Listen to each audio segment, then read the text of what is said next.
الحمد لله نحمده ونستعينه ونستغفره ونعوذ بالله من شرور أنفسنا ومن سيئات أعمالنا من يهده الله فلا مضل له ومن يضلل فلا هادي له أشهد أن لا إله إلا الله وحده لا شريك له وأشهد أن محمدا عبده ورسوله اللهم صل على محمد وعلى آل محمد كما صليت على إبراهيم وعلى آل إبراهيم إنك حميد مجيد اللهم بارك على محمد وعلى آل محمد كما باركت على إبراهيم وعلى آل إبراهيم إنك حميد مجيد يا أيها الذين آمنوا اتقوا الله حق تقاته ولا تموتن إلا وأنتم مسلمون يا أيها الناس اتقوا ربكم الذي خلقكم من نفس واحدة وخلق منها زوجها وبث منهما رجالا كثيرا ونساء واتقوا الله الذي تساءلون به والأرحام إن الله كان عليكم رقيبا يا أيها الذين آمنوا اتقوا الله وقولوا قولا سديدا يصلح لكم أعمالكم ويغفر لكم ذنوبكم ومن يطع الله ورسوله فقد فاز فوزا عظيما أما بعد فإن أصدق الحديث كتاب الله وخير الهدي هدي محمد صلى الله عليه وسلم وشر الأمور محدثاتها وكل محدثة بدعة وكل بدعة ضلالة وكل ضلالة في النار. அன்புக்குரிய இஸ்லாமிய சகோதரர்களே, அருமை சகோதரிகளே, ஜனாசாவின் அந்த தொடருரையிலே இன்றைய நாள் நாம் ஜனாசா தொழுகை எவ்வாறு தொழ வேண்டும் என்ற சில செய்திகளை இன்றைய இந்த உரையில் நாங்கள் தெளிவு பெற்றுக் கொள்வோம். ஜனாசா உடைய கடமைகளில் ஒன்றான இந்த தொழுகை ஃபர்லு கிஃபாயாவாக இருப்பதை நாங்கள் பார்க்கிறோம். ஃபர்லு கிஃபாயா என்பது நாம் முன்னர் சொன்னதை போன்று ஒரு சிலர் செய்துவிட்டாலும் மற்றவர்களுடைய கடமை நீங்கிவிடும் அப்படியான கடமைகளை தான் ஃபர்லு கிஃபாயா என்று சொல்லுவோம். இருந்தாலும் அந்த தொழுகையை தொழுபவர்களுக்கு நன்மைகள் அதிகமாக இருப்பதாக அல்லாஹ்வுடைய தூதர் ஸல்லல்லாஹு அலைஹி வஸல்லம் அவர்கள் பல இடங்களில் அதை தெளிவுபடுத்தியிருக்கிறார்கள். அந்த சிறப்புகளில் ஒன்றுதான் சஹீஹுல் புகாரியிலே 1325 இலக்கத்தில் பதிவான செய்தி. அபூ ஹுரைரா ரலியல்லாஹு அன்ஹு அவர்கள் சொல்லுகிறார்கள், கால ரசூலுல்லாஹி ஸல்லல்லாஹு அலைஹி வஸல்லம், நபிகளார் ஸல்லல்லாஹு அலைஹி வஸல்லம் அவர்கள் சொன்னார்கள், மன் ஷஹிதல் ஜனாஸத ஹத்தா யுஸல்லிய, எவரொருவர் தொழுவிக்கின்ற வரைக்கும் ஜனாசாவோடு கலந்து கொள்வாரோ ஃபலஹு கீராத்துன், அவருக்கு ஒரு கீராத் நன்மை கிடைக்கும். வமன் ஷஹித ஹத்தா துதுஃபன, அந்த ஜனாசா அடக்கம் செய்யப்படுகின்ற வரைக்கும் யார் அந்த ஜனாசாவில் கலந்து கொள்கிறாரோ கானலஹு கீராத்தானி, அவருக்கு 2 கீராத்துடைய நன்மைகள் உண்டு என்று ஸல்லல்லாஹு அலைஹி வஸல்லம் சொன்னார். இது போன்று இன்னும் பல செய்திகளிலும் ஜனாசா தொழுகையில் பல நன்மைகளும் அந்தஸ்துக்களும் இருப்பதாக அல்லாஹ்வுடைய தூதர் தெளிவுபடுத்துகிறார்கள்.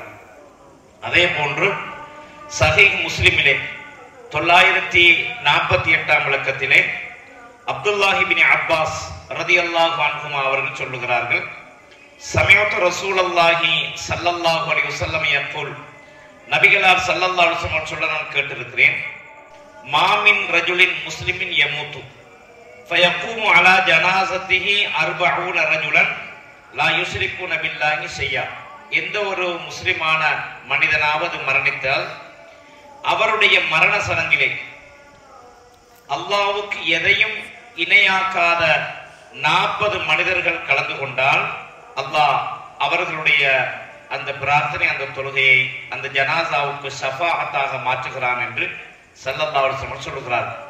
எனவே அந்த ஜனாசாவுக்காக நாம் நம்மால் முடிந்த அளவு இஹ்லாஸாக தொழுகைகளில் கலந்து கொண்டு அந்த ஜனாசாவுக்குரிய அல்லாஹ்விடத்தில் பரிந்து பேசக்கூடிய ஒரு அந்த ஷஃபாஅத்தாக நம்முடைய தொழுகைகளை ஆக்கிக் கொள்ள வேண்டும். அடுத்ததாக அன்பு சகோதரர்களே, இந்த தொழுகை தொழுவதற்கு தடுக்கப்பட்ட நேரம், ஜனாசா தொழுகை தொழுவிக்கப்படக்கூடாத நேரமும் அந்த ஜனாசா அடக்கப்படக்கூடாத நேரம் என்று 3 நேரங்களை அல்லாஹ்வுடைய தூதர் ஸல்லல்லாஹு அலைஹி வஸல்லம் சொன்னார்கள்.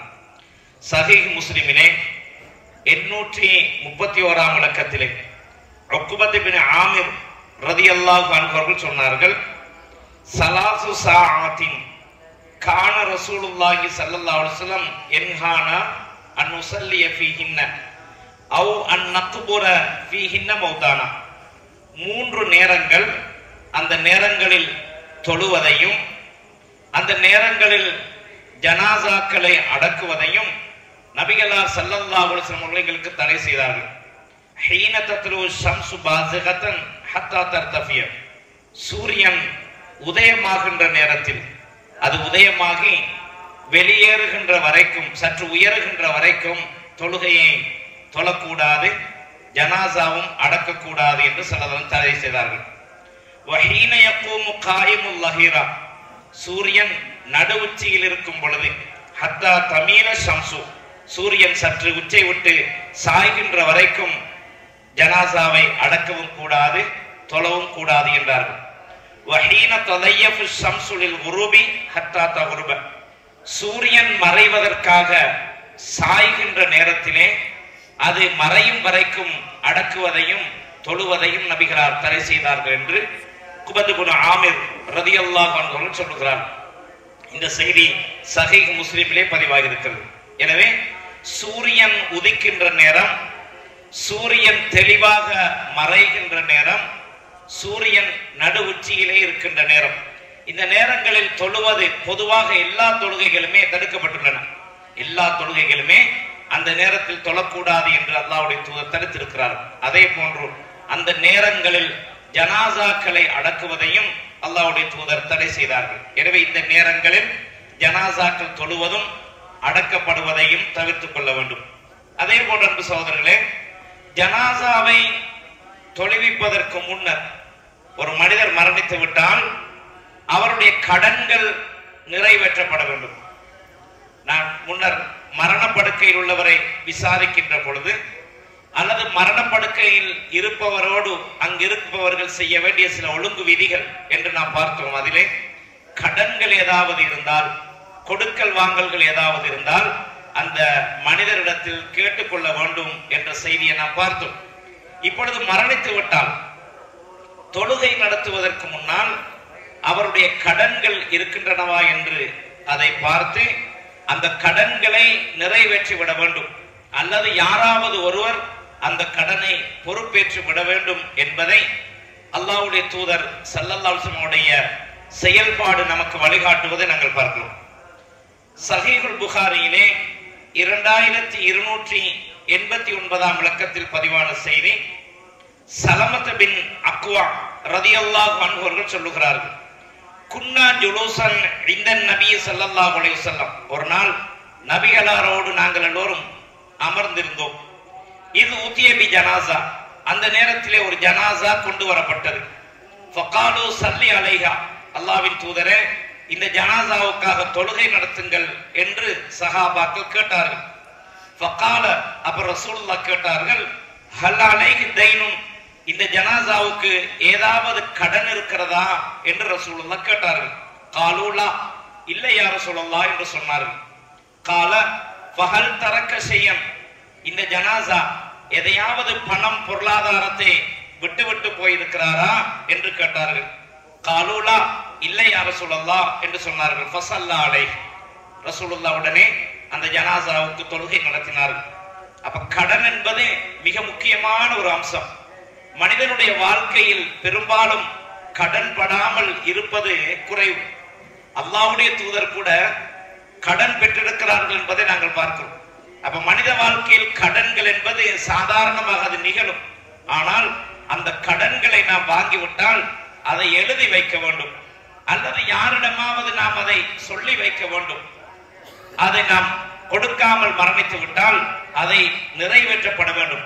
நம்முடைய தொழுகை நடத்துவதற்கு முன்னர், முடியுமாக இருந்தால் நாம் அடக்கப்படுவதற்கு முன்னர் என்ன செய்யப்பட வேண்டும்? அந்த கடன்கள் நிறைவேற்றப்பட வேண்டும். அது மிக முக்கியமானவை என்பதனால் அல்லாஹ்வுடைய தூதர் தொழுகை நடத்துவதற்கு முன்னர் இந்த ஜனாசாவுக்கு கடன் இருக்கிறதா என்பதை ரசூலுல்லாஹ் கேட்பார்கள். அப்ப கேட்ட உடனே அதற்கு கடனும் இல்லை, எதையும் விட்டு போகவும் இல்லை என்று சொன்ன பொழுது அல்லாஹ்வுடைய தூதர் அந்த ஜனாசாவுக்கு தொழுகை நடத்தினார்கள். அதே போன்று சும்ம உத்திய பி ஜனாசத்தின் உஹ்ரா, மற்றுமோர் ஜனாசாவும் நபிகளாரிடத்தில் கொண்டு வரப்பட்டது.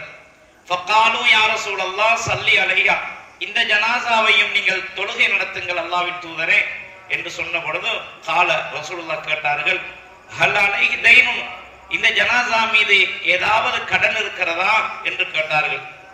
கீல நஅம், இருக்கிறது யா ரசூலல்லாஹ், இந்த ஜனாசாவுக்கு கடன் இருக்கிறது என்று சொல்லப்பட்டது. கால ஃபஹல் தரக்க ஷையன், ஏதாவது பணங்கள் ஏதாவது இவர் விட்டு சென்றிருக்கிறாரா, இவர் மரணிக்கும் பொழுது ஏதாவது பணங்கள் இவருடைய பணங்கள் இருக்கிறதா என்று கேட்டார்கள். காலு சலாசத தனானீர், 3 தீனார்கள் உண்டு யா ரசூலல்லாஹ் என்று சொன்ன பொழுது ஃபஸல்லா அலைஹா, அந்த ஜனாசாவை தொழுகை நடத்தினார். அப்படி என்றால் அவர் விட்டு சென்ற அந்த பணத்திலிருந்து அவருடைய கடனை நிறைவேற்ற வேண்டும்.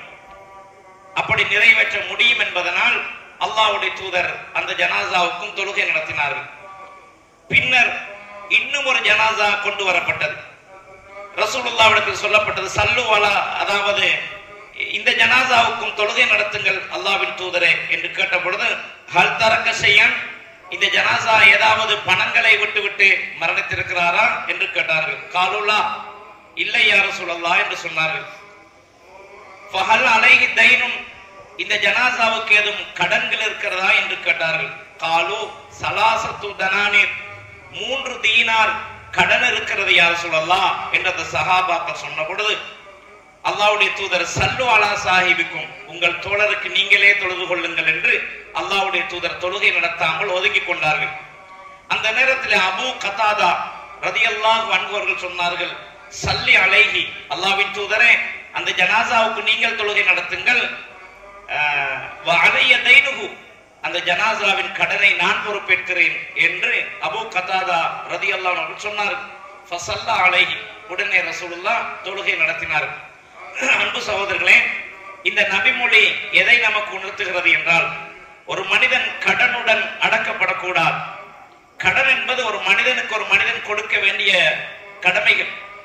உலகத்திலே அதை நாம் செய்யவில்லை என்றால் மறுமையில் அவன் நம்மை மன்னிக்க மாட்டான். மறுமையில் நம்மிடத்தில் வந்ததை எனக்கு இது தர வேண்டும் என்று கேட்டு விடுவான். அல்லாஹ்வுடைய தூதர் ஸல்லல்லாஹு அலைஹி வஸல்லம் அவர்கள் முஃப்லிஸ், மனில் முஃப்லிஸ், பந்த்ரோட்காரன், சொத்துக்களை எல்லாம் இழந்தவன், அதை பற்றி கேட்டார்கள்.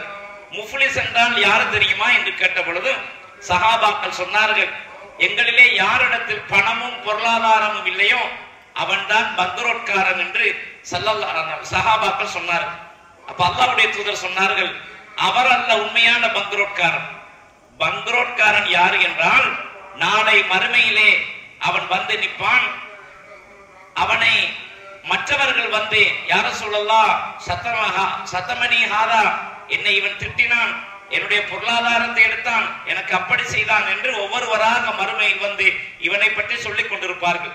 அந்த நேரத்தில் அல்லாஹ் இவனுடைய நன்மைகளை வாங்கி அவனுக்கு கொடுத்து விடுவான். அப்பொழுது நன்மை முடிந்துவிடும். பின்னர் அவனுடைய தீமையை வாங்கி இவனுக்கு கொடுத்து இவனை நரகத்துக்கு அல்லாஹ் அனுப்பி விடுவான். இவன் தான் உண்மையான பந்த்ரோட்காரன் என்று அல்லாஹ்வுடைய தூதர் ஸல்லல்லாஹு அலைஹி வஸல்லம் சொன்னார். எனவே இப்படியான நிலைமையில் மறுமையில் நாம் மாறிவிடக் கூடாது. எனவே உலகத்தில் நாம் என்ன செய்ய வேண்டும் என்றால், நம்முடைய கடன்களை நாம் ஏதாவது யாருக்காவது கொடுக்க வேண்டியிருந்தால், வாக்குறுதி அளித்து மாறு செய்திருந்தால், அல்லது கடனாக எதையாவது பெற்றிருந்தால் நம்முடைய மரணத்துக்கு முன்னால் நாம் அதை நிறைவேற்றி விட வேண்டும். அல்லது மரணம் ஏற்பட்டு விட்டால் அந்த ஜனாசாவுடைய பிள்ளைகளோ உறவுக்காரர்களோ யாராவது அதை பொறுப்பேற்று உடனே அதை நிறைவேற்றி விட வேண்டும் என்பதை இந்த நபிமொழி காட்டுகிறது. எவ்வளவு பெரிய பாரதூரமான குற்றம்! அல்லாஹ்வுடைய தூதர் தொழுகை நடத்த மாட்டேன் என்று ஒதுங்கி கொண்டார்கள். கடன் உள்ளவனுக்கு தொழுவிக்க கூடாது என்பது கிடையாது. அல்லாஹ்வுடைய தூதர் தொழுகைக்கு முன்னிக்கவில்லை. சல்லு சாஹிபுக்கும், உங்களுடைய அலா சாஹிபிக்கும், உங்களுடைய தோழருக்கு நீங்கள் தொழுகை நடத்திக் கொள்ளுங்கள் என்றார்கள். கடனை பொறுப்பேற்ற பின்னர் தான் அல்லாஹ்வுடைய தூதர் அந்த தொழுகையை முன்னின்றார்கள் என்பதை நாம் பார்க்கிறோம். இன்று நாம் நடைமுறையில் பார்க்கிறோம், ஜனாசாக்களை கொண்டு வந்து வைத்துக் கொண்டு அந்த ஜனாசாவுக்கு கடன் இருக்கிறதா என்று கேட்பதோடு இன்னும் சில விடயங்களையும் அங்கு கேட்கிறார்கள். இந்த ஜனாசாவை பற்றி என்ன சொல்லுகிறீர்கள் என்று கேட்பார்கள். அப்ப நாங்கள் நல்லது என்று நினைக்கிறோம் என்று சொல்லுவார்கள். இது என்னவென்று சொன்னால், 40 பேர் இணை வைக்காத 40 பேர் இந்த ஜனாசாவை பற்றி நல்லது சொன்னால் அல்லாஹ் இவர்களுடைய சிபாரிசை ஏற்றுக்கொள்கிறான் என்ற அடிப்படையில் அங்கு ஜனாசா தொழுகைக்கு வந்திருப்பவர்களிடத்திலே இந்த ஜனாசாவை பற்றி நீங்கள் என்ன சொல்லுகிறீர்கள் என்று கேட்கிறார்கள். அப்படி அல்ல சகோதரர்களே, அது அல்லாஹ்வுடைய தூதர் செய்யவில்லை. எந்த ஜனாசாவை கொண்டு வந்து வைத்த பின்னரும் இந்த ஜனாசாவை பற்றி உங்களுடைய நிலைப்பாடு என்ன என்று யாரிடமும் கேட்கவில்லை. இந்த நிலைப்பாடு என்பதை ஒவ்வொரு மனிதனுடைய உள்ளத்தாலும் வர வேண்டும். நல்ல மனிதர் ஒன்று நம்மை விட்டு பிரிந்து விட்டார், ஒரு நல்ல மனிதர் அழகாக வாழ்ந்தார், அன்பாக பழகினார், மார்க்கத்தோடு இருந்தார். இப்படி மனிதர்கள் அவரை புகழ்ந்து பேச வேண்டும், பேச வைப்பது கிடையாது. என்ன சொல்லுகிறீர்கள் என்று கேட்டால் தவறான ஜனாசா என்று சொல்லுகிறேன் என்று யாராவது சொல்லுவானா? சொல்ல முடியாது. எனவே அந்த வார்த்தைகளை நாம் கேட்கக்கூடாது. அது இஸ்லாத்தில் அப்படியான ஒரு நடைமுறை கிடையாது. ஒவ்வொரு மனிதனும் தன் மனதால் இது நல்லவர், நல்ல மனிதன், ஒரு நல்லவர் நம்மை விட்டு பிரிந்து விட்டார் என்ற ஒரு எண்ணம், அந்த நிலைப்பாடு ஒவ்வொருடைய உள்ளத்திலும் வர வேண்டும். அப்படி மற்றவர்களுடைய உள்ளத்தில் அது வர வேண்டுமானால் நாம் நல்லவர்களாக இருக்க வேண்டும். இந்த உலகத்தில் மற்றவர்களோடு அன்பாக பழக வேண்டும். அவர்கள் நம்மை புகழும் அளவுக்கு நல்லவர்களாக நாம் இருந்தால்தான் நம்முடைய மரணத்துக்கு பின்னர் நம்மை பற்றி அந்த மக்கள் நல்லது சொல்லுவார்கள் என்பதை நாம் புரிந்து கொள்ள வேண்டும். அதே போன்று ஜனாசா தொழுகையில் தக்பீர்கள், ஜனாசா தொழுகைக்காக தக்பீர்கள் கட்டுவது, இதை பொறுத்த மட்டிலே 4 தக்பீர்கள் ஜனாசாவுக்கு கட்டுவார்கள். 4 தக்பீர்கள் சொல்லுவார்கள். முதலாவது தக்பீரிலே சூரத்துல் ஃபாத்திஹா ஓதப்படும். இரண்டாவது தக்பீருக்கு பின்னால் நபிகளார் ஸல்லல்லாஹு அலைஹி வஸல்லம் அவர்கள் மீது ஸலவாத் சொல்ல வேண்டும். ஸலவாத் என்பது அல்லாஹும்ம ஸல்லி அலா முஹம்மதின் வ அலா ஆலி முஹம்மத் என்று சொல்லுவது கிடையாது. ஸலவாத் என்பது என்னவென்றால் அல்லாஹும்ம ஸல்லி அலா முஹம்மதின் வ அலா ஆலி முஹம்மதின் கமா ஸல்லைத அலா இப்ராஹீம வ அலா ஆலி இப்ராஹீம என்று வரக்கூடிய அந்த ஸலவாத். அல்லாஹ்வுடைய தூதரிடத்தில் சஹாபாக்கள் கேட்டார்கள், அல்லாஹ்வின் தூதரே, உங்கள் மீது எவ்வாறு சலாம் சொல்ல வேண்டும் என்பது எங்களுக்கு தெரியும், எவ்வாறு யார சொல்லலாம் உங்கள் மீது ஸலவாத் சொல்ல வேண்டும் என்று கேட்டதற்கு அல்லாஹ்வுடைய தூதர் சொல்லிக் கொடுத்த ஸலவாத் தான் இந்த ஸலவாத். இது புகாரி, முஸ்லிம் உட்பட இன்னும் பல கிரந்தங்களில் பதிவாகி இருக்கிறது. இந்த ஸலாத்துல் இப்ராஹிமியா அத்தஹியாத்தில் நாம் ஓதுகின்ற அந்த ஸலவாத்தை தான் அல்லாஹ்வுடைய தூதர் அந்த சஹாபாக்களுக்கு ஸலவாத் என்று கற்றுக் கொடுத்தார்கள். அந்த ஸலவாத்தை தான் என்ன செய்ய வேண்டும்? தொழுகையில் இரண்டாவது தக்பீருக்கு பின்னால் நாம் அதை ஓத வேண்டும். மூன்றாவது தக்பீருக்கு பின்னால் ஜனாசாவுக்காக இஹ்லாஸான உள்ளத்தோடு நாம் பிரார்த்தனை செய்ய வேண்டும். அல்லாஹ்வுடைய தூதர் சொன்னார்கள், உங்களுடைய சகோதரன் மரணித்து விட்டான், அவனுக்காக இஹ்லாஸோடு நீங்கள் பிரார்த்தனை செய்யுங்கள் என்று ஸல்லல்லாஹு அலைஹி வஸல்லம் சொன்ன செய்திகள் நிறைய நாம் ஹதீஸ்களிலே பார்க்கலாம். எனவே அந்த மூன்றாவது தக்பீருக்கு பின்னால் ஜனாசாவுக்காக நாம் பிரார்த்தனை செய்ய வேண்டும். பெரும்பாலும் தொழுகை நடத்தக்கூடியவர்கள் என்ன சொல்லிக் கொடுப்பார்கள் என்றால், ஸலவாத்தை சொல்லும் பொழுதும் அல்லாஹும்ம ஸல்லி அலா முஹம்மது வ அலா ஆலி முஹம்மது என்று சொல்லிக் கொள்ளுங்கள், போதுமானது, அப்படி சொல்லிக் கொடுப்பார்கள். அதே போன்று துஆ ஓதுவதற்கு சொல்லிக் கொடுக்கின்ற பொழுதும் என்ன சொல்லுவார்கள்? அல்லாஹும்ம ஃபிர் லஹு வர்ஹம்ஹு, அவ்வளவு ஓதிக்கொண்டாலும் போதுமாகும் என்று சொல்லிக் கொடுப்பார்கள். அவ்வளவு ஓதினால் போதும் என்று அல்லாஹ்வுடைய தூதர் சொல்லவில்லை. ஒரு ஜனாசாவுக்கு அல்லாஹும்ம ஃபிர் லஹு வர்ஹம்ஹு இவ்வளவு ஓதிக்கொண்டாலும் போதும் என்று அல்லாஹ்வுடைய தூதர் சொல்லவில்லை. அல்லாஹ்வுடைய தூதர் என்ன சொன்னார்கள் என்றால், நிறைய துஆக்களை கற்றுத் தந்தார்கள், நிறைய துஆக்களை கற்றுத் தந்தார்கள். அந்த துஆக்களை தான் உங்களுடைய சகோதரனுக்காக நீங்கள் ஓத வேண்டும் என்றார்கள். தொழுகை என்பதே பிரார்த்தனை தான். ஜனாசா தொழுகை என்பதே அதனுடைய அர்த்தமே துஆ, பிரார்த்தனை. அப்ப அந்த தொழுகை என்பது ஜனாசாவுக்கு பிரார்த்தனை செய்வதற்காகத்தான் அந்த தொழுகையே தொழப்படுகின்றது என்றால், அதிலும் என்ன செய்கிறோம்? அல்லாஹும்ம ஃபிர் லஹு வர்ஹம்ஹு ஓதிக்கொண்டா போதும் என்ற ஜனாசாவுக்கு என்ன அதுல துஆ இருக்கிறது?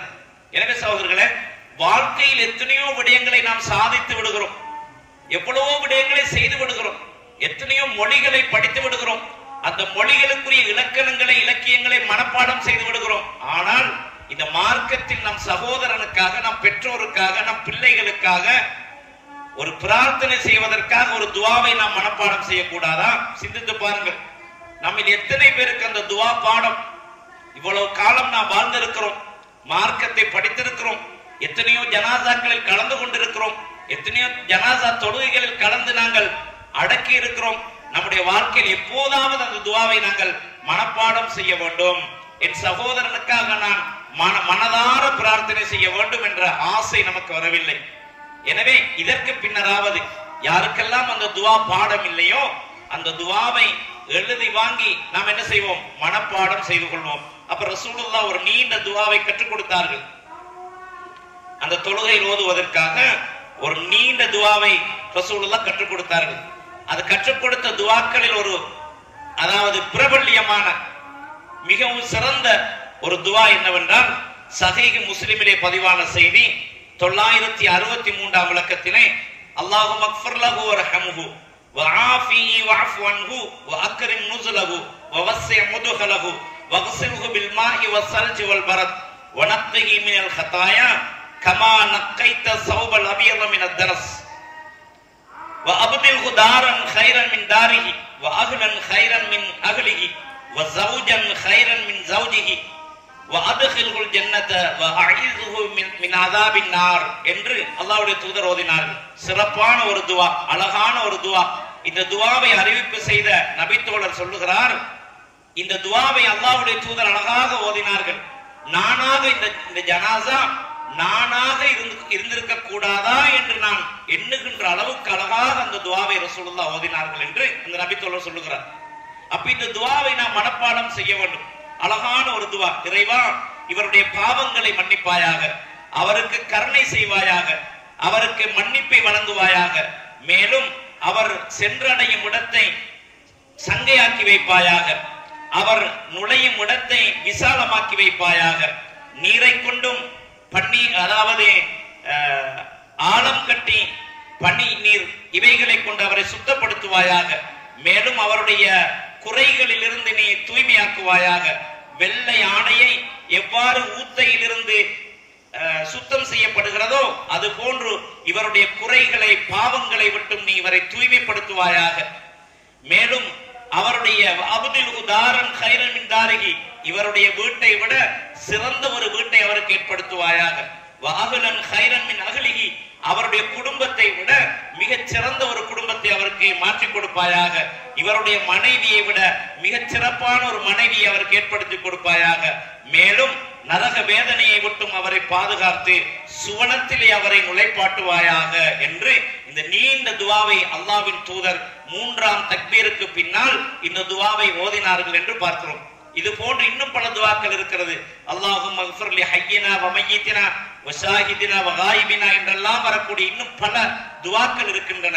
அன்பு சகோதரர்களே, குறைந்தது அல்லாஹும்ம அக்ஃபிர் லஹு வர்ஹம்ஹு என்றாவது ஓதிக்கொள்ளுங்கள் என்று சொல்லுவதை விட குறைந்தது இப்ப சொன்ன முஸ்லிம்ல வர அந்த ஹதீஸில் வர துஆவையாவது நாம் மனப்பாடம் செய்ய வேண்டும். மற்றவைகள் இல்லாவிட்டாலும் இந்த முஸ்லிமில் நான் முன்னால் அர்த்தம் சொன்ன இந்த துஆவை நாம் முடியுமான அளவு மனப்பாடம் செய்து நாம் ஒவ்வொருவரும் உள்ளத்தில் என்ன வைப்போம், அடுத்த ஜனாசா ஒன்று இருந்தால் அந்த ஜனாசாவில் நிச்சயம் இந்த துஆவை நான் அந்த சகோதரனுக்காக ஓதுவேன் என்ற ஒரு நல்ல எண்ணத்தோடு இந்த ஹதீஸை நீங்கள் மனப்பாடம் செய்யுங்கள். உள்ளத்தில் இந்த துஆவை மனப்பாடம் செய்யுங்கள். இதனுடைய அர்த்தத்தை கருத்தை விளங்கி நீங்கள் மனப்பாடம் செய்யுங்கள். துஆ செய்கின்ற பொழுது நீங்கள் என்ன கேட்கிறீர்கள் என்ற அந்த சிந்தனையோடு உங்களுக்கு அந்த சகோதரனுக்காக நீங்கள் கேட்கலாம். எனவே இந்த துஆவை மனப்பாடம் செய்வதோடு அதனுடைய கருத்தையும் என்ன செய்து கொள்ளுங்கள், விளங்கி கொண்டால் உண்மையில் மன தூய்மையாக அந்த சகோதரனுக்காக நாம் துஆ செய்யலாம். ஒருவேளை நம்முடைய பெற்றோராக கூட அந்த ஜனாசா இருக்கலாம், அவர்களுக்கு நாம் எப்படி பிரார்த்தனை செய்வது சிந்தித்து பாருங்கள். எனவே இந்த துஆக்களை நாம் மனப்பாடம் செய்வோம். தக்பீருடைய விஷயத்தை பொறுத்த மட்டிலே 4 தக்பீர்கள் ஒரு ஜனாசாவுக்கு கட்டப்பட வேண்டும் அல்லது சொல்லப்பட வேண்டும் என்பதில் சில கருத்து வேறுபாடுகள் காணப்படுகின்றன. எத்தனை தக்பீர்கள் ஜனாசாவுக்கு சொல்லப்பட வேண்டும் என்றால் 4 தக்பீர்கள் சொல்லப்பட வேண்டும் என்பதில் எந்த ஒரு அறிஞர்களிடத்திலும் கருத்து வேறுபாடு கிடையாது. கட்டாயமாக 4 தக்பீர்கள் சொல்லப்பட வேண்டும். 4ஐ விட அதிகமாக சொல்லலாமா என்றால் சொல்லுவதற்கான ஆதாரங்கள் இருக்கின்றன. அல்லாஹ்வுடைய தூதர் ஸல்லல்லாஹு அலைஹி வஸல்லம் அவர்கள் சில ஜனாசாக்களில் 5 தக்பீர்கள் சொல்லியிருக்கிறார்கள், சில ஜனாசாக்களில் 7 தக்பீர்கள் சொல்லியிருக்கிறார்கள். 9 தக்பீர்கள் சொன்னார்கள் என்ற ஒரு அறிவிப்பு இருக்கிறது, பலவீனமானது. ஆனால் 4, 5, 7 என்று வந்த நபிமொழிகள் சஹீஹானவை.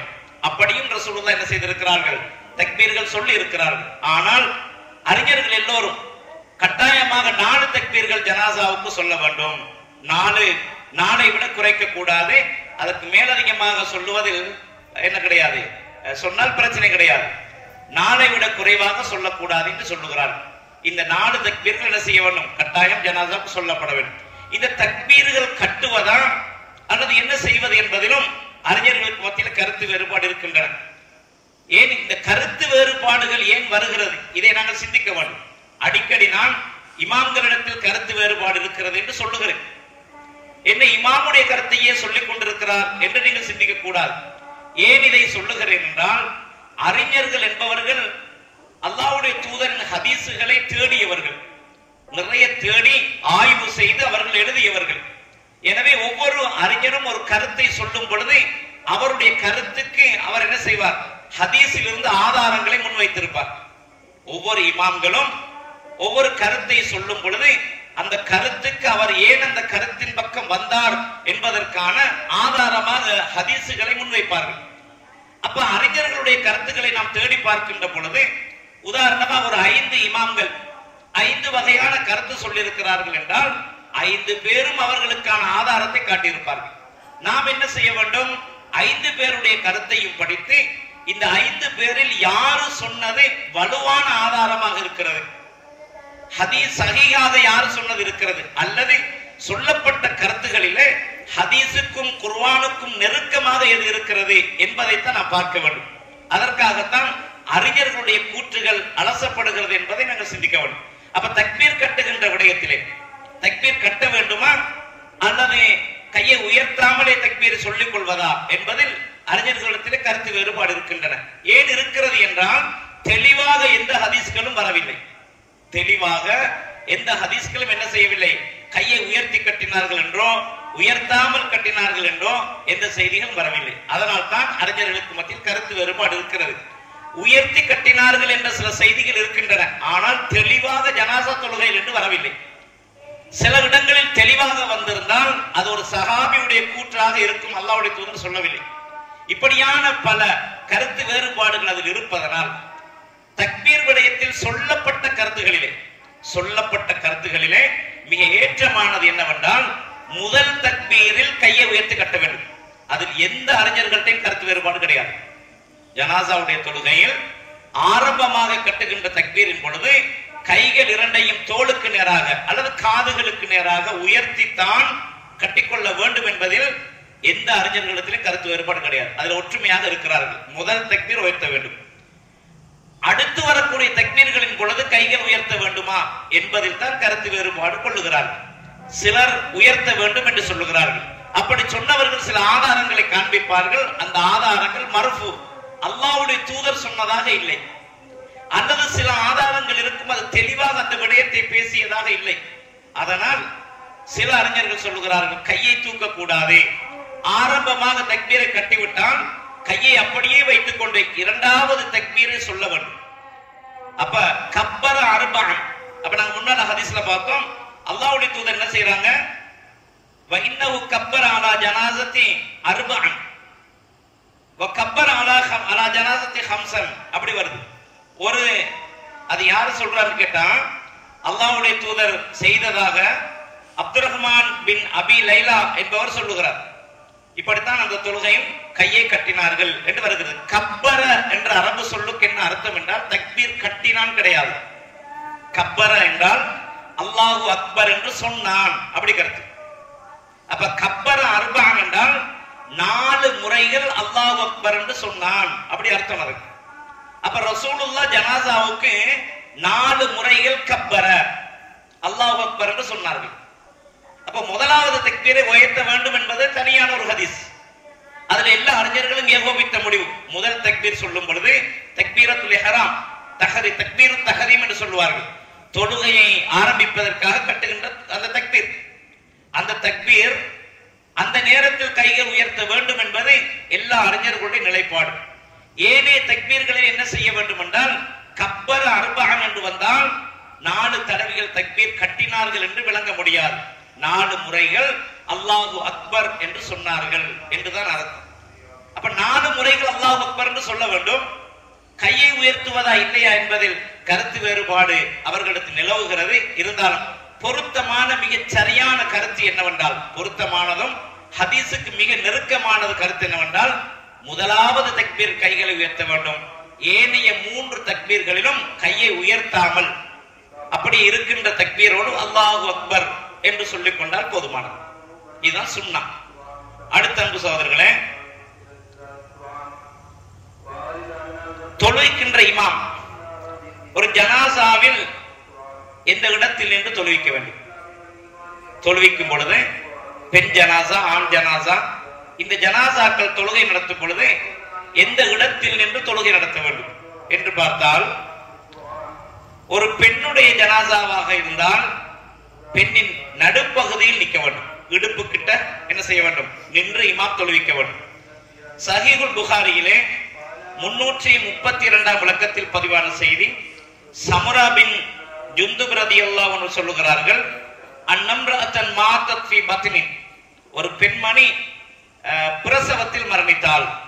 ஃபஸல்லா அலைஹி நபி ஸல்லல்லாஹு அலைஹி வஸல்லம், அந்த பெண்ணுக்கு நபிகளார் ஸல்லல்லாஹு அலைஹி வஸல்லம் தொழுகை நடத்தினார்கள். ஃபகாம வஸதஹா, அவளுடைய நடுப்பகுதியில் நின்றார்கள். நடுவென்றால் இடுப்பு பகுதி, அந்த இடத்தில் நின்று தொழுவித்தார்கள் என்று பார்க்கிறோம். அதே போன்று சுனனு திர்மிதியிலே 1034ஆம் விளக்கத்தில் பதிவான செய்தி, அபூ காலிப் என்று ரஹ்மஹுல்லாஹ் என்ற ஒரு தாபிஈ சொல்லுகிறார்கள், சல்லைத்து மஅ அனஸ் இப்னு மாலிக் ரலியல்லாஹு அன்ஹு அலா ஜனாஸத்தி ரஜுலின், ஒரு மனிதனுடைய ஜனாசாவில் அனஸ் ரலியல்லாஹு அவர்கள் தொழுகை நடத்தும் பொழுது அவர்களோடு நான் தொழுவேன். ஃபகாம ஹியால ரஸிஹி, அந்த மனிதனுடைய தலை பக்கமாக அவர் நின்று தொழுகை நடத்தினார். ஒரு ஆண் ஜனாசாவில் தலை பக்கத்தில் நின்று என்ன செய்கிறார்? அனஸ் ரலியல்லாஹு தொழுகை நடத்துகிறார். சும்ம ஜாஉ பி ஜனாஸத்தின் இம்ரஅத்தின் மின் குரைஷ், குறைஷி கோத்திரத்தை சேர்ந்த ஒரு பெண்மணியுடைய ஒரு ஜனாசா கொண்டு வரப்பட்டது. ஃபகாம ஹியால வஸத்தி ஸரீரி, அந்த பெண் வைக்கப்பட்டிருந்த கட்டில், ஜனாசா வைக்கப்பட்டிருந்த கட்டில். ஜனாசா என்று சொல்லுவது, ஜனாசாவுக்கும் மையத்துக்கும் வித்தியாசம் இருக்கு. மையத் என்று அரபுல சொல்றது எதுக்குன்னு கேட்டா, ஒரு உடம்பு, மரணித்த ஒரு உடம்புக்கு தான் என்ன செய்வோம்? மையத் என்று சொல்றது.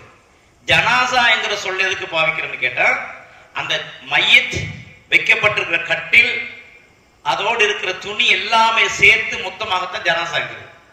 ஒரு மையத்தை நீங்க ரெடி பண்ணி ஒரு பெட்டியிலோ அல்லது ஒரு கட்டிலோ ஏதாவது ஒன்றில் வைத்திருந்தால் அந்த கட்டில் எல்லாம் சேர்த்து தான் என்ன செய்யறது? ஜனாசா என்ற வார்த்தை அரபியில் பாவிக்கப்படும். அதுக்குதான் ஜனாசாங்கிறது. அப்ப அப்படி ஜனாசா வைக்கப்பட்டிருக்குன்னு அர்த்தம், அந்த ஜனாசா வச்சிருக்கிற பெட்டியோ கட்டிலோ எல்லாம் சேர்த்து அப்படி ஒரு ஜனாசா தொழுகைக்காக கொண்டு வைக்கப்பட்டிருந்தது. அப்ப அனசரத்தில் என்ன செய்யறாரு? அந்த கட்டிலுடைய நடுப்பகுதியில் நின்று தொழுவிக்கிறார். அந்த பெண்ணுடைய இடுப்பு பகுதியில் நின்று தொழுகை நடத்தினார். ஃபகால லஹு அல் அலா பின் ஜியாத், அலா பின் ஜியாத் என்பவர் ஒரு தாபிஈ. அவர் அனஸ் ரலியல்லாஹு அன்ஹு அவர்களிடத்தில் கேட்கிறார். எப்படி கேட்கிறாரு? ஹாக்கதா ரஹைத்தன் நபி ஸல்லல்லாஹு அலைஹி வஸல்லம் காம அலல் ஜனாஸா, ஜனாசாவில் இப்படி நின்று தொழுவிப்பதை தான் ரசூலுல்லாஹ்விடமிருந்து நீங்கள் பார்த்தீர்களா என்று கேட்ட பொழுது காரணம், அப்படித்தான் நான் பார்த்தேன் என்று அனஸ் ரலியல்லாஹு அன்ஹு சொல்லுகிறார். அப்ப ரசூலுல்லாஹி ஸல்லல்லாஹு அலைஹி வஸல்லம் எப்படி தொழுவிப்பாங்க? ஒரு ஆண் ஜனாசாவின் தலைப்பகுதியிலும் பெண் ஜனாசாவாக இருந்தால் இடுப்புக்கு நேராகவும் நின்று ரசூலுல்லாஹ் தொழுகை நடத்தியிருக்கிறார்கள். அப்படித்தான் நான் பார்த்திருக்கிறேன் என்று அனஸ் ரலியல்லாஹு அன்ஹு அவர்கள் சொல்லுகிறார். எனவே இந்த ஜனாசா தொழுகைகளை அப்படித்தான் என்ன செய்ய வேண்டும்? தொழுகைக்க வேண்டும் என்பதை இந்த ஹதீஸிலிருந்து புரிய முடிகிறது. அதே போன்று சலாம் கொடுப்பது, ஜனாசா தொழுகையில் சலாம் கொடுப்பது எப்படி என்றால், இதிலும் அறிஞர்களிடத்தில் கருத்து வேறுபாடு இருக்கிறது. ஒரு ஜனாசா தொழுகையில் எத்தனை சலாம்கள் கொடுக்க வேண்டும்? தொழுகையில் நாம் 2 சலாம்கள் கொடுப்போம், வலப்புறமும் இடப்புறமுமாக 2 சலாம்கள் கொடுக்கிறோம். ஜனாசா தொழுகையில் 2 சலாம்கள் உண்டா இல்லையா என்பதில் நபிமொழிகள் தெளிவாக வரவில்லை. எந்த ஹதீஸும் தெளிவாக சஹீஹான ஹதீஸ்கள் வரவில்லை. ஒரு சலாம் தான் கொடுத்தார்கள் என்று முஸ்னத் அஹ்மதிலே ஒரு ஹதீஸ் இருக்கிறது, அது பலவீனமான ஹதீஸ். ஆனால் இமாம் அஹ்மத் இப்னு ஹம்பல் சொல்லுகிறார்கள், ஜனாசாவுக்கு ஒரு சலாம் தான் கொடுக்க வேண்டும், ஒரு சலாம் தான் கொடுக்க வேண்டும் என்று சொல்லுகிறார்கள். அஸ்ஸலாமு அலைக்கும் வரஹ்மத்துல்லாஹ் என்று சொல்ல வேண்டும் என்று சொல்லுகிறார்கள். வபரகாத்துஹு என்ற வார்த்தையும் சஹீஹானது என்று இமாம் அல்பானி அவர்கள் சொல்லுகிறார். எனவே அஸ்ஸலாமு அலைக்கும் வரஹ்மத்துல்லாஹி வபரகாத்துஹு என்று சொல்லுவதுதான் பொருத்தமானது. வபரகாத்துஹு என்ற வார்த்தையும் சஹீஹான அறிவிப்பில் உள்ளது என்று இமாம் அல்பானி சொல்லுகிறார். எனவே அன்பு சகோதரர்களே, சலாம் கொடுக்கின்ற பொழுது இரண்டா ஒன்றா என்று கருத்து வேறுபாடு வருகின்ற பொழுது பல அறிஞர்கள் இரண்டு சலாம்களும் கொடுக்க வேண்டும் என்று சொல்லுகிறார்கள். அதற்கு என்ன ஆதாரம் அவர்கள் வைக்கிறார்கள் என்றால், தொழுகையில் சலாம் கொடுப்பதை போன்று சலாம் கொடுத்தார்கள் என்ற செய்தியை வைத்து தொழுகையில் 2 முறை கொடுப்பதனால் இங்கும் 2 முறை கொடுக்க வேண்டும் என்று சொன்னார்கள். ஒரு முறைதான் கொடுக்க வேண்டும் என்று சொன்ன இமாம் அகமது போன்ற, இப்னுல் கையும் ஜௌசி, இமாம் இப்னு தைமியா போன்ற அறிஞர்கள் எல்லாம் ஒரு முறைதான், ஒரு சலாம் தான் சொல்ல வேண்டும் என்று சொல்லுகிறார்கள். அதற்கு அவர்கள் என்ன ஆதாரம் காட்டுகிறார்கள் என்றால், 10க்கும் மேற்பட்ட சஹாபாக்கள் ஜனாசாக்களில் தொழுகையில் வலதுபுறம் மட்டும்தான் சலாம் கொடுத்திருக்கிறார்கள். அவர்களுக்கு முரணாக எந்த சஹாபாக்களும் மாற்று கருத்து சொல்லவில்லை என்ற அடிப்படையை வைத்து ஜனாசாவுக்கு வலதுபுறம் மட்டும் அஸ்ஸலாமு அலைக்கும் வரஹ்மத்துல்லாஹ் அல்லது அஸ்ஸலாமு அலைக்கும் வரஹ்மத்துல்லாஹி வபரகாத்துஹு என்ற இந்த சலாத்தை ஒரு முறை சொன்னால் தொழுகை என்ன செய்துவிடும்? முடிந்துவிடும். அத்துடன் தொழுகையின் நிலைமை முடிந்து விடுகிறது. இதோடு தொழுகை முடிந்து விட்டது. இவ்வளவும் தான் ரசூலுல்லாஹ் ஜனாசாவுக்காக செய்தார்கள். அதற்கு பின்னர் அந்த ஜனாசா தூக்கி செல்லப்பட்டு கபரில் அடக்கப்பட்டது. அன்பு சகோதரர்களே, இதற்கிடையிலே நாம் பார்க்கிறோம், நாம் முன்னால் சொன்னதை போன்று தொழுகை என்பது எதற்காக ஏற்பாடப்பட்டுள்ளது? அஸ்ஸலா என்றால் அரபியிலே அத்துஆ என்பதுதான் கருத்து. அஸ்ஸலா என்றால் அத்துஆ என்பதுதான் அதனுடைய மொழியாக்கம். அப்ப இந்த தொழுகையை நாங்கள் பார்க்கிறோம், ஏனைய தொழுகைகளுக்கு ருக்கு இருக்கிறது, சுஜூதுகள் இருக்கின்றன, தஷஹுதுடைய இருப்புகள், அத்தஹியாத்துடைய இருப்புகள் இருக்கின்றன. ஆனால் ஜனாசா தொழுகையில் அது ஒன்றும் கிடையாது. நின்ற நிலையிலே 4 தக்பீர்கள் சொல்லப்படுகின்றன, 5 அப்படி சொல்லப்படுகிறது. இதில் பிரதானம் என்னவென்றால் அந்த துவா, அந்த ஜனாசாவுக்காக செய்யப்படுகின்ற துவா தான் மிக பிரதானம்.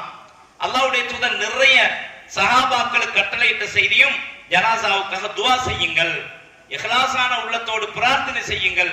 இதை ரசூலுல்லாஹ் எங்கு செய்தார்கள்? உயிர் பிரிந்த உடனே கண்ணை மூடிவிட்டு கூட ரசூலுல்லாஹ் அபூ சலமாவுக்கு பிரார்த்தனை செய்தார்கள் என்ற செய்தியை நான் பார்த்தோம். அப்ப ரசூலுல்லாஹ் நிறைய துவா செய்தாங்க. ஆனால் தொழுகை நடத்திவிட்டு இமாமாக நின்று ரசூலுல்லாஹ் என்ன செய்யல? துவா செய்யல. அப்படி ஒரு துவா கிடையாது. இன்று என்ன செய்கிறார்கள் என்றால் எல்லாவற்றையும் மாற்றித்தான் வைத்திருக்கிறோம். சகோதரர்களே, துவா என்ற பகுதியை நாம் எடுத்து பார்த்தால் நிறைய விடயங்கள் அல்லாஹ்வுடைய தூதர் சொல்லாத வார்த்தைகள் எல்லாம் சேர்க்கப்பட்டிருப்பதை பார்க்கிறோம். அது தொழுகைக்குள் உள்ள துவாவா இருந்தாலும் சரி, தொழுகைக்கு வெளியே உள்ள துவாவா இருந்தாலும் சரி, ஜனாசாவுடைய துவாவா இருந்தாலும் சரி, எதுவாக இருந்தாலும் செய்கின்ற முறையும் மாற்றம், அல்லாஹ்வுடைய தூதர் செய்த முறைக்கும் மாற்றம், செய்கின்ற துவாவும் மாற்றம், துவாவுல கூட மாற்றம். ஒரு செய்தி சகோதரர்களே, அல்லாஹ்வுடைய தூதர் ஸல்லல்லாஹு அலைஹி வஸல்லம் அவர்கள் பர்ரா பின் ஆசிப் என்று நினைக்கிறேன், அந்த நபித்தோழருக்கு ஒரு துவா கற்றுக் கொடுத்தார்கள். பர்ரா பின் ஆசிப் ரலியல்லாஹு அன்ஹு அவர்களுக்கு ஒரு துவா கற்றுக் கொடுத்தார்கள், தூங்கும் பொழுது ஓதும் துவா.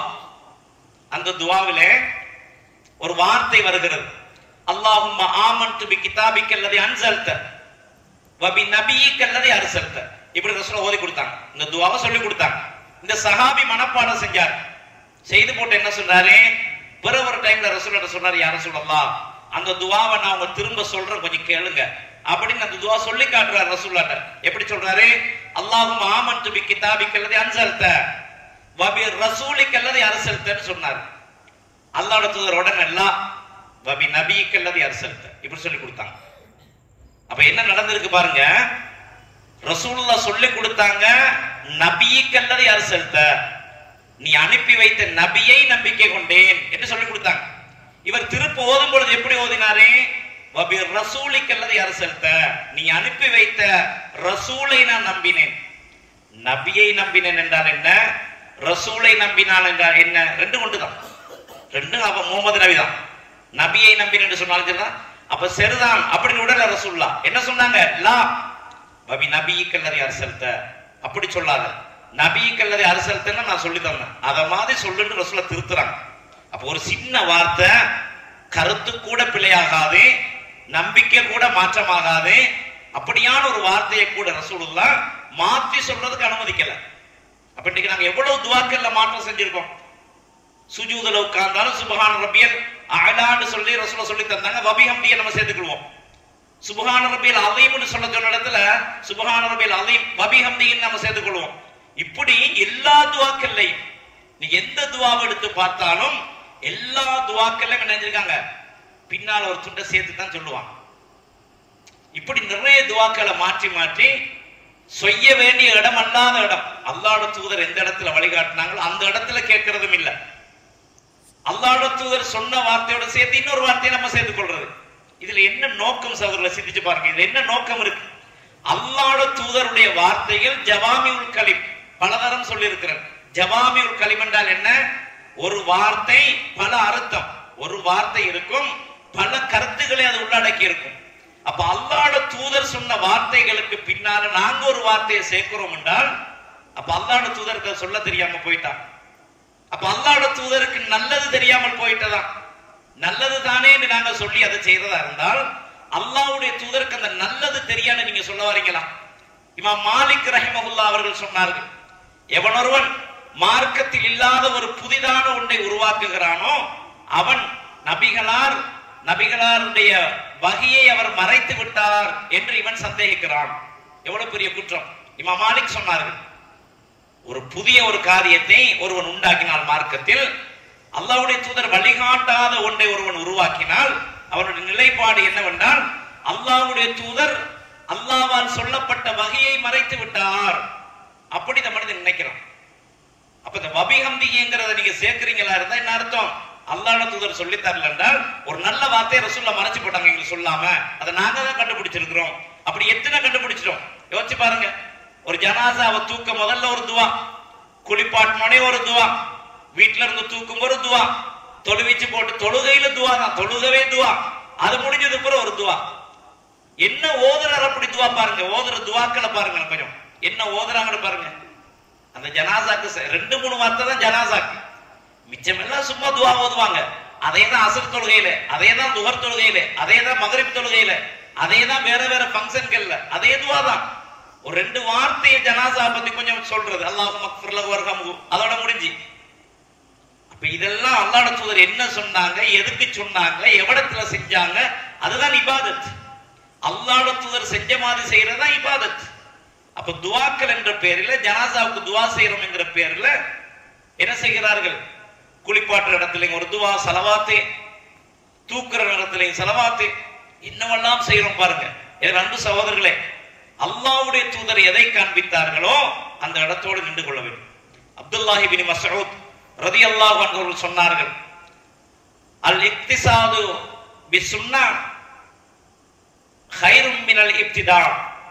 அதாவது சுன்னாக்களோடு நீங்கள் உங்களுடைய அமல்களை நிறுத்திக் கொள்வதை, வழிகேடுகளை விதத்துகளை நீங்கள் உண்டு பண்ணுவதை விட மேலானது. அப்ப அல்லாஹ்வுடைய தூதர் எதை சுன்னா என்று சொல்லி தந்தாங்களோ அந்த சுன்னாவோடு நாம் நிறுத்த வேண்டும்.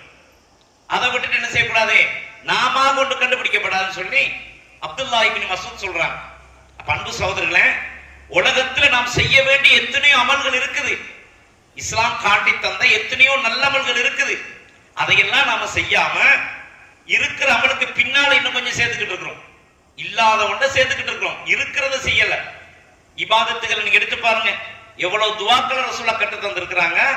அந்த துவாக்கள் எல்லாம் நாம் செய்யாம, சொல்லி தந்ததை செய்யாம, இல்லாததெல்லாம் நம்ம செஞ்சிட்டு இருக்கிறோம். அதனாலதான் அப்துல்லாஹ் இப்னு மஸ்ஊத் சொல்றாங்க, சொல்லப்பட்ட சுன்னாவோடு உங்க வாழ்க்கையை நிறுத்திக்கோங்க, புதிதாக உருவாக்காதீங்க அப்படி சொல்றாங்க. நீங்க எல்லாம் கண்டுபிடிச்ச ஒன்றை செய்யாதீங்க, சொல்லப்பட்ட ஒன்றோடு நிப்பாட்டிக்கணும். சஹாபாக்களுடைய வாழ்க்கை அப்படித்தான் இருந்தது. அல்லாஹ்வுடைய தூதர் எதை சொல்லி கொடுத்தாங்களோ அதோடு நிறுத்திக் கொள்வாங்க, அதுக்கு மேலான போக மாட்டாங்க. அதனாலதான் அந்த பள்ளி வாயில கற்களை வச்சு கூட்டமா உட்கார்ந்த சமூகத்துல அப்துல்லாஹ் இப்னு மஸ்ஊத் விரட்டி விட்டாங்க, பள்ளியை விட்டு வெளியே போங்க, அல்லாஹ்வுடைய தூதருடைய சஹாபாக்கள் செய்யாத ஒரு காரியத்தை நீங்கள் செய்ய முற்படுகிறீர்கள். எனவே இதுவெல்லாம் மார்க்கம் கிடையாது. தஸ்பீஹ் உள்ளதுதான், சுப்ஹானல்லாஹ் உள்ளதுதான், அல்ஹம்துலில்லாஹ் உள்ளதுதான், அல்லாஹு அக்பர் உள்ளதுதான். ஆனால் அந்த தஸ்பீகாத்துகளை செய்வதற்கு ஒரு முறை இருக்கிறது. அல்லாஹ்வுடைய தூதர் அதை கற்றுத் தந்திருக்கிறார்கள். அதை எந்த இடத்தில் எப்படி செய்ய வேண்டும் என்று கற்றுத் தந்திருக்கிறார்கள். அந்த முறையை மாத்தி அதே இபாதத்தை நீங்க வட்டமா உட்கார்ந்து ஒரு இடத்துல செஞ்சு அது தவறானது. அதனால அப்துல்லாஹ் இப்னு மஸ்ஊத் பள்ளியை விட்டு வெளியே வரணும் அந்த செய்தியை நாங்க பார்க்கிறோம். அதனால அன்பு சகோதரர்களே, எத்தனை இபாதத்துகள் இருக்கும், அதை நாங்க செய்யறது இல்ல. நாங்களா ஒண்ணு கண்டுபிடிச்சு செய்யத்தான் பார்க்கிறது. இந்த மாதிரி பழக்கங்களை நான் கைவிட வேண்டும். எனவே அல்லாஹ் தஆலா அல் குர்ஆன்ல சொல்லுகிறான், அஸ்ஸாபிகூனல் அவ்வலூன மினல் முஹாஜிரி வல் அன்சார், முஹாஜிரிகளிலும் அன்சார்களாகிய முதல் முந்தியவர்கள், அதாவது மக்காவில் இருந்து வந்த சஹாபாக்களும் மதீனாவில் வாழ்ந்த சஹாபாக்களும் முதல் முந்தி விட்டவர்கள். அப்படிப்பட்டவர்கள் அவர்களுடைய வாழ்க்கையை அல்லாஹ் பொருந்திக் கொண்டான். அல்லாஹ் குர்ஆன்ல சொல்றான், ரலியல்லாஹு அன்ஹும், அவர்களுடைய வாழ்க்கை அல்லாஹ் பொருந்திக் கொண்டான். வரது அன்ஹு, அல்லாஹ்வை அவர்கள் பொருந்திக் கொண்டார்கள். அல்லாஹ் எதை மார்க்கம் என்று சொல்லிக் கொடுத்தார் அதை மார்க்கம் என்று பொருந்திக்கிட்டாங்க. இப்படித்தான் வாழ வேண்டும் என்று சொல்லிக் கொடுத்தது அவங்க அப்படித்தான் வாழுவோம் என்று பொருந்திக் கொண்டாங்க. அல்லாஹ்வுடைய தூதரால் எது வழிகாட்டப்பட்டதோ அதுதான் வாழ்க்கை என்று பொருந்திக் கொண்டாங்க. அதனால் அல்லாஹ் சொல்றான், அவர்களை நானும் பொருந்திக் கொண்டேன். அல்லாஹ் சொல்றான் குர்ஆன்ல, நானும் பொருந்திக் கொண்டேன். அப்ப சிந்திக்கணும் சகோதரர்களே, அந்த சஹாபாக்கள் செய்யாத ஒன்று நாங்கள் எப்படி செய்ய முடியும்? எதை செய்து அவர்கள் சொர்க்கம் என்று அல்லாஹ் சொல்றான், சொல்லிவிட்டு அல்லாஹ் சொல்லுகிறான், அவர்களுக்கு சொர்க்கம் உண்டு, அருவிகள் ஓடிக்கொண்டிருக்கும் சுவனபதிகளுக்கு கீழால் அவர்கள் என்றென்றும் தங்கி இருப்பார்கள். யாரு? ரசூலுல்லாஹ் சுன்னத்தோடு அவங்க வாழ்க்கை அமைச்சு கொண்டவங்க. எது மார்க்கம் என்று சொல்லி கொடுத்து அவடத்தோட நிப்பாட்டி கொண்டாங்க. அதுக்கு மேல ஒன்றையும் கண்டுபிடிக்கல அவங்க, அதுக்கு மேல இன்னொன்று அவங்க கூட்டல. அப்படி கூட்டாத நிலையில் கூட அவர்களை அல்லாஹ் சொர்க்கம் என்று சொல்றான். அப்ப நாங்க எத்தனையோ கூட்டிட்டோம், நமக்கு சொர்க்கம் முடியாது சொன்னா? ஏன் அந்த சஹாபாக்கள் வழி நமக்கு போவேலாது? ஏன் கண்டுபிடிக்காம அவங்களையும் அதை சுருக்கிக் கொள்ளலாது அல்லாஹ்வுடைய தூதருடைய வாழ்க்கையில? எனவே அன்பு சகோதரர்களே, என் அருமை சகோதரிகளே, நம்முடைய வாழ்க்கையில் குர்ஆன் சுன்னாவை மட்டும் நான் பின்பற்ற வேண்டும். அதுதான் நமக்கு மார்க்கம் என்று சொல்லப்பட்டிருக்கிறது. அல்யௌம அக்மல்து லக்கும் தீனக்கும் வ அத்மம்து அலைக்கும் நிஅமதி வ ரதீது லக்கும் இஸ்லாம தீனா. அல்லாஹ் சொல்றான், இன்றைய நாள் ரசூலுடைய இறுதி ஹஜ்ஜில் சொல்லப்பட்ட செய்தி, இன்றைய நாள் உங்கள் மார்க்கத்தை பூர்த்தியாக்கி விட்டேன், உங்களுக்கு அருட்கொடையை, என்னுடைய அருட்கொடை உங்கள் மீது பூர்த்தியாக்கி விட்டேன். வ ரதீது லக்கும் இஸ்லாம தீனா, இஸ்லாத்தை உங்களுக்கு மார்க்கமாக பொருந்தி விட்டேன். அப்ப இஸ்லாம்ங்கிறது எது? அல்லாஹ்வும் அல்லாஹ்வுடைய தூதர் எதை சொன்னாங்களோ அதான் மார்க்கம். அதுக்கு மேலால நம்ம கண்டுபிடிக்கப்பட அந்த மார்க்கத்தை தான் நான் பொருந்தி கொண்டேன்னு அல்லாஹ் சொல்றான். இன்னொரு இடத்துல சொல்றான், வமன் யப்தகி கைரல் இஸ்லாமி தீனன் ஃபலன் யுக்பல மின்ஹு, இஸ்லாம் அல்லாத ஒரு கொள்கையை, ஒரு மார்க்கத்தை யாரு தேடுவானோ ஃபலன் யுக்பல மின்ஹு, அது அவரிடத்திலிருந்து ஒப்புக்கொள்ளப்பட மாட்டாது. அதனால எது இஸ்லாமோ, எது அல்லாஹ்வுடைய தூதர் மரணிக்க முன்னால் பூரணப்படுத்தப்பட்டதோ அந்த பூரணத்தோடு நின்று கொள்ள வேண்டும். அதுக்கு பின்னால் சொருகப்பட்ட இடைச்சொருகள் எல்லாம் மார்க்கம் கிடையாது. அதை பலன் யுக்பல மின்ஹு, அது எவரிடத்திலிருந்து அல்லாஹ் அதை ஒப்புக்கொள்ள மாட்டான் என்று அல்லாஹ் சொல்றான். எனவே மார்க்கத்தை கற்று, நபிகளாருடைய போதனைகளை கற்று, அதை எந்த அடிப்படையில் எவ்விடத்தோடு நிற்குமாறு நமக்கு சொல்லுகிறதோ அந்த இடத்தில் நின்று கொள்ள வேண்டும். முஸ்லிம் என்பது கட்டுப்படுபவன். முஸ்லிம் யாரே? அல்லாஹ்வுக்கும் ரசூலுக்கும் கட்டுப்படுபவன் தான் மூமின், முஸ்லிம். எனவே அந்த ரசூலுல்லாஹ்வுடைய வழிகாட்டலுக்கும் அல்லாஹ்வுடைய கட்டளைக்கும் கட்டுப்பட்டு அந்த வழிகாட்டலை மீறாமல் நாம் வாழ்ந்து கொண்டால், அந்த சஹாபாக்கள் எந்த சுன்னாவோடு அவங்களோட வாழ்க்கையை சுருக்கிக் கொண்டாங்களோ அதே போன்று சொல்லப்பட்ட சுன்னாவோடு எங்களுடைய வாழ்க்கையை நாங்கள் சுருக்கிக் கொள்வோம். நிச்சயமாக அல்லாஹ் வாக்களித்தபடி அவர்களை நல்ல முறையில் பின்பற்றுபவர்களுக்கும் சொர்க்கம் உண்டு சொல்றான் அல்லாஹ். அந்த முதல் முந்திய சஹாபாக்கள் இருக்கிறாங்களே, அவங்களை அல்லாஹ் பொருந்தி கொண்டான். அவர்களை நல்ல முறையில் பின்பற்றியவர்களை அல்லாஹ் பொருந்தி கொண்டான் அல்லாஹ் சொல்றான். அந்த பொருந்தி கொண்ட கூட்டத்தில் நாம் ஆகணுமா இருந்தால் மார்க்கத்தோட நின்று கொள்ளணும். வரம்பு மீறக்கூடாது, எல்லை மீறக்கூடாது. சொல்லப்பட்ட முறையில் நாங்கள் செய்து அந்த உண்மையான மார்க்கத்தை பின்பற்றி அந்த அல்லாஹ்வின் அருளை பெறுவதற்கு எனக்கும் உங்களுக்கும் எல்லாம் வல்ல அல்லாஹ் அருள் செய்வானாக. வாஹிர் தஅவானா அனில் ஹம்துலில்லாஹி ரப்பில் ஆலமீன்.